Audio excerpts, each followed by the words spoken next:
Unti-unti nang nagiging mainstay host sa noontime show si Brent Manalo. Matapos mapansin ng maraming manonood ang mahusay niyang hosting chemistry kasama ang mga regular na host. Maraming nagsasabing natural ang kanyang presensya sa programa at mabilis siyang makasabay sa masayang samahan ng buong grupo. Matapos ang kanyang matagumpay na pagwawagi bilang big winner ng Pinoy Big Brother Celebrity Collab Edition, patuloy na tumatanggap ng papuri si Brent. Bukod sa kanyang pag-arte at musika, mapapansin na rin ang kanyang husay sa hosting na naging dahilan upang mas dumami pa ang kanyang mga tagahanga. Marami rin ang humahanga sa kakayanan niyang sabayan ang humor at enerhiya ng mga veteranong host, lalo na ang kabogable star na si Vice Ganda.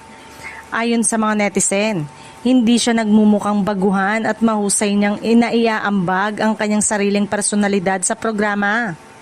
Isa sa mga komento ng isang fan ang nagsabing, "Congratulations, Brent. Sobrang deserve mo kasi ang ganda ng chemistry mo sa mga co-host mo.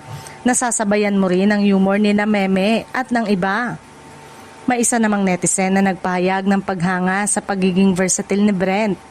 Aniya, "I really love the duality of being a fashion ambassador of multiple luxury brand and being a regular presence on the show na kayang makipagsabayan sa humor nila. Parang Ann Curtis lang. Love this for you, sir." Samantala, marami rin ang umaasang tuluyan ng magiging regular host si Brent sa noontime show. Ayon sa isang fan, please gawing regular na si Brent para sa mga heartthrob moments na pakilig at patawa. Lahat na lang gusto magkaroon ng moment with him. Bentang-benta si Pogi.